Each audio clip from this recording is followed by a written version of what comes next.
গরম 40 বা 45 হোক, পাতে যদি থাকে এক টুকরো মাছ, রান্না ছাই যেমনই হোক, যেমন তেমন হলেও খাওয়া যায় দুটো ভাত। আর সাথে তো রয়েছে হিংচে সেদ্ধ, আর লাস্ট পাতে নয় থাক আম।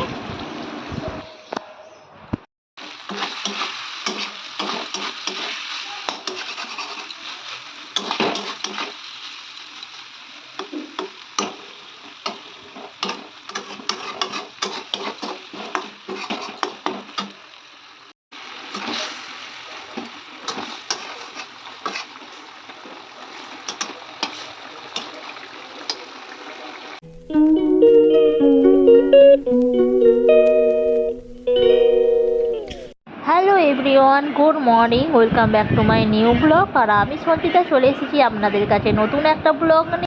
তো গাইস, দেখতেই পাচ্ছেন ঠাকুমা এখানে সবজি কাটছে, আর সকাল সকাল ঠাকুমা এই সবজিগুলো কেটে দিচ্ছে। আর আমি দেখুন এখানে শিল বেটে ফেলেছি, আর এখানে বাটনাটা আমি বেটে নেব। সাথে রয়েছে একটু আদা, কালো সর্ষে আর জিরে। তো আজকে হবে আমাদের ডাঁটার তরকারি।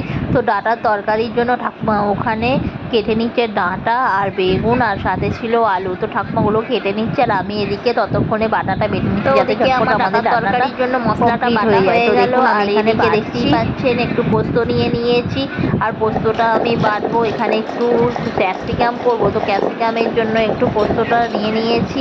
তো আমি চলুন বেটে নিই পোস্তটা।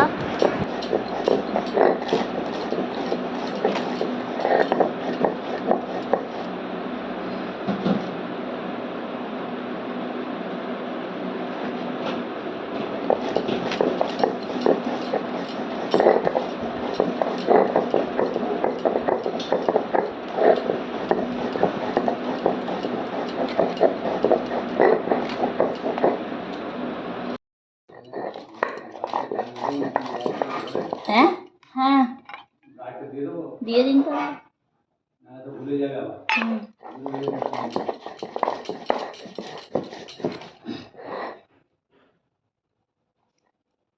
পায়খানায় গেছে দুধের যুগ।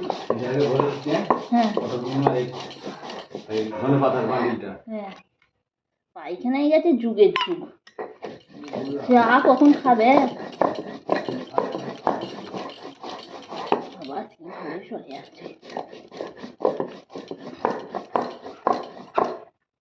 তো সমস্ত মশলাগুলোই আমার বাটা হয়ে গেছে, আর ঠাকুমার এদিকে সবজিগুলো মোটামুটি কমপ্লিট হয়ে গেছে কাটা। আর আমি এবার করব রান্না। তো দেখতেই পাচ্ছেন। তো চলুন এবার আমরা রান্নাঘরে চলে যাই। তো দেখতেই পাচ্ছেন আমার ভাতটা অর্ধেক হয়ে গেছে, আর আমি একটু ভাতটা নাড়িয়ে দিলাম। আর ওখানে আলুটা আমার সিদ্ধ হয়ে গেছে, আমি নামিয়ে নিয়েছি। আর শেষে আমি দিয়ে দিয়েছি ডাঁটাগুলো, তো ওগুলোও সিদ্ধ হয়ে গেছে, ওগুলো আমি নামিয়ে নেবো। আর এখানে ক্যাপসিকাম, পেঁয়াজ কাটা রয়েছে, আর এখানে রয়েছে একটু মাছ। তো ডাঁটাটা আমি নামিয়ে নিয়েছি, আর ইতিমধ্যে আমার ভাতটা হয়েও গেছে। আমি কড়াইয়ের মধ্যে তেল দিয়ে দিয়েছি। তো প্রথমে আমি বানিয়ে নেবো ক্যাপসিকাম। তো কড়াইয়ের মধ্যে একটু তেল দিয়ে দিলাম, আর সাথে দিয়ে দিলাম ক্যাপসিকামগুলো। আর ক্যাপসিকামগুলো দিয়ে হালকা করে ভেজে নেবো, আর তারপরেই আমি দিয়ে দেবো পেঁয়াজটা। তো যেহেতু আমি ক্যাপসিকাম দিয়ে পেঁয়াজ দিয়ে একটু পোস্ত দিয়ে এটা ঝাল বানাবো, তো প্রথমে ক্যাপসিকামগুলো দিয়ে দিলাম, আর দিয়ে ভালোভাবে ভেজে নিলাম। ভেজে নিয়ে তার মধ্যে দিয়ে দেবো কিছুক্ষণ বাদে পেঁয়াজ। আর এই দেখুন ঠাকুমা তো পেঁয়াজগুলো কেটেছে একটু বড় বড় করে, আর একটু পাতলা পাতলা করে কাটে, যাতে পেঁয়াজটা একটু ভালোভাবে ভাজা হয়ে যেত। আর এখানে একটু বড় বড় করে কেটেছে, তো তার কোনো ব্যাপার নয়। তো তেলের মধ্যে সমস্ত কিছু ভাজা হয়ে যাবে। আর এই দেখুন আমি ক্যাপসিকামগুলো হালকা হয়ে গেছে, ভাজা হয়ে গেছে। আর আমি এখানে পেঁয়াজটা দিয়ে দিয়েছি। তো পেঁয়াজটাও ভাজা হয়ে গেলে তার মধ্যে আমি দিয়ে দেবো পোস্ত। আর পোস্তর সাথে বাটা হয়েছিল একটু আদা আর 2 কোয়া রসুন, আর সাথে দিয়ে দেবো একটু নুন আর হলুদ গুঁড়ো। তো হয়ে যাবে আমার ক্যাপসিকাম। তো প্রথমে দেখতেই পাচ্ছেন এই হলুদটা দিয়ে দিয়েছি, আর হলুদটা দিয়ে সাথে দিয়ে দিয়েছি লঙ্কা গুঁড়ো। তো ওটা ভালোভাবে ভেজে নিই, আর তারপরেই দিয়ে দেবো আমি পোস্ত।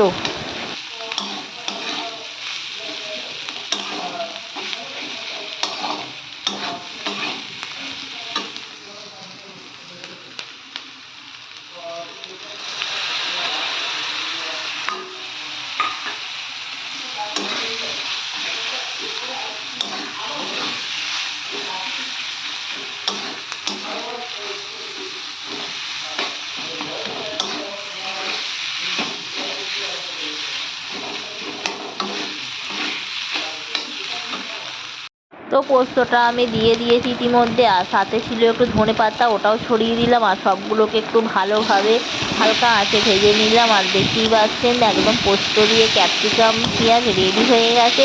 আর এটা গরম ভাতের সাথে খেতে জাস্ট অসাধারণ লাগবে। তো এটা আমি প্রথমে খাইনি, তো আমার মামি একদিন বানিয়েছিল আর বানিয়ে দিয়েছিল, খুব সুন্দর লেগেছিলো। তারপরে আমি ভাবলাম একদিন এটা করতে হবে, তো আমিও বানিয়ে ফেললাম ক্যাপসিকাম আর পেঁয়াজ পোস্ত। তো আপনারাও বানিয়ে চাইলে খেতে পারেন।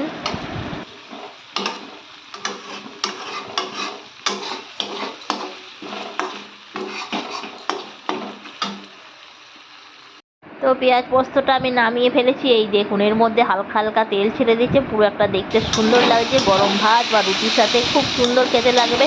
আর নেক্সট আমি করে নেবো আমার ডাঁটার তরকারি। আমার খুবই প্রিয় একটা সবজি ডাঁটা, আর আমার ডাঁটা খেতে ভীষণ ভালো লাগে। আর আমি তো ডাঁটা মানে পারলে যতবারই হয় ততবারই খাই। তো ডাঁটার তরকারি বেশ ঝাল ঝাল, বেশ টমেটো দিয়ে খুব সুন্দর লাগে খেতে। প্রথমে তো আলুগুলো সিদ্ধ করে নিয়েছিলাম, আর তারপরেই কড়ার মধ্যে দিয়ে দিয়েছিলাম তেল, আর সাথে একটু বেগুনটা একটু হালকা করে ভেজে নিয়েছি। আর ভেজে নেওয়ার পরে দিয়ে দিয়েছিলাম একটু টমেটো আর নুন হলুদ গুঁড়ো, আর সাথে আমার ওই হাতের বাটা মশলা। তো জাস্ট দারুণ লাগলো। তো আমি ওটাকে এবার কী করলাম, আলুগুলো এবার একটু সেদ্ধ করে নিয়েছিলাম, তো ওটার মধ্যে ভালোভাবে মশলা দিয়ে কষিয়ে নেড়ে চেড়ে এবার তারপর দিয়ে দেবো ডাঁটাগুলো। তো ডাঁটাগুলো ওর সাথে ভালোভাবে নাড়িয়ে দিলাম, আর নাড়িয়ে দিয়ে ওটাকে একটু ভালোভাবে কষিয়ে দেবো। তো কষিয়ে নিয়ে হালকা আঁচে আমি ওটাকে রেখে দেবো ঢাকা দিয়ে। তো আমার ডাঁটার তরকারি রেডি হয়ে যাবে। তো চলুন দেখতে থাকুন আমার ডাঁটার তরকারি। আর এই দেখুন, আমি একটু জল দিয়ে দিয়েছি, আর এই জলটা ফুটবে, সাথে সাথে ওর ভিতরে সমস্ত মশলাগুলো ঢুকে যাবে। জাস্ট খেতে অসাধারণ। আর গরমে দেখুন এই আমার অবস্থা পুরো হয়ে গেছে ঝলসানো বেগুন, পুরো ঘেমে ঘেমে নিয়ে একবারে চান হয়ে গেছি। আর এই দেখতে পাচ্ছেন একটু হিমচে, তো হিমচেগুলো একজন দিয়ে গিয়েছিল, আর দেখতেই পাচ্ছেন গরমে একবারে আমার মতোই হিমচেগুলো পুরো ঝলসে গেছে। আর এটা আমি জলে দিয়ে একদম পুরো সতেজ করে দেবো। তো হিমচেগুলো আমি খুব ভালোভাবে বেছে নিলাম, যেহেতু এদিকে তরকারিটা আমার হচ্ছে। আর এদিকে দেখুন তরকারিটা আমি নেড়ে চেড়ে নামিয়ে নিলাম। তো তরকারিটা আমার সব জল টেনে গেছে, এবার আমি তরকারিটা নামিয়ে নেবো। আর ওদিকে হিমচেটা একটু বেছে নেবো পরিষ্কার করে।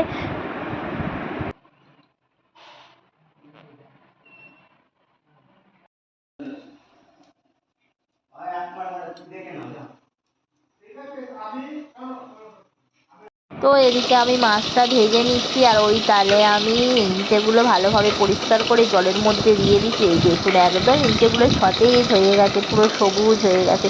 আর এদিকে মাছের জন্য আমার টমেটো আর এখানে আদা রয়েছে। আর দেখুন মাছের ঝালটা আমার অলরেডি হয়ে গেছে, আর মাছের ঝালটা আমি নামিয়ে দেবো। আর আমার কড়া দেখুন পুরো একবারে পুরো কাট কাট হয়ে গেছে, কারণ ভালোভাবে ধোয়া হয়নি, তাড়াহুড়োতেই রান্না করে ফেলেছি।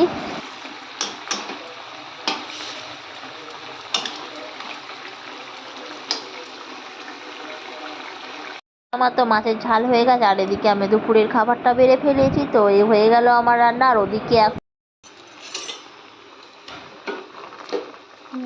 হয়ে আছে।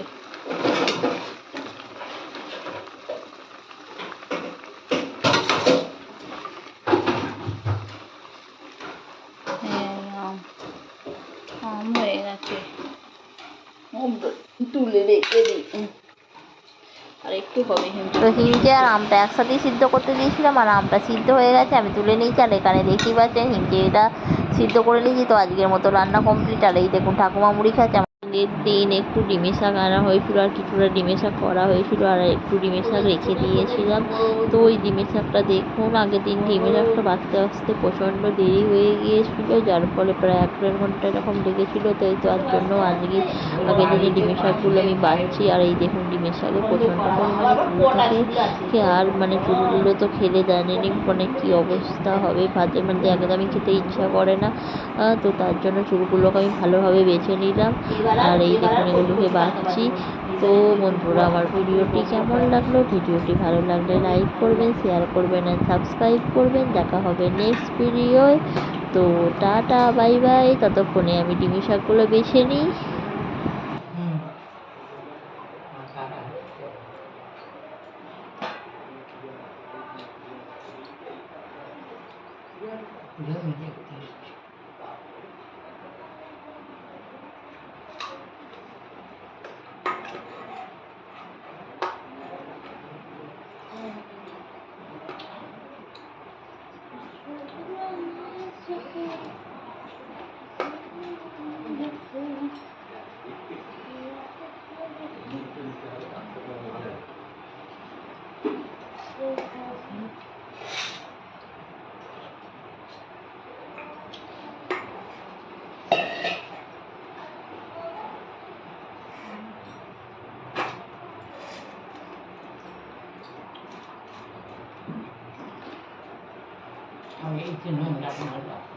এই গাছটা বসতে দেবো পেছনে,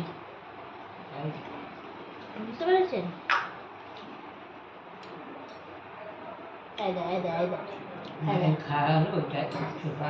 মানে 50 ঘন্টা চুল, ওই জন্য তো আমাদের বাড়িতে ডিমের শাক খাওয়া তুলে দিয়েছে।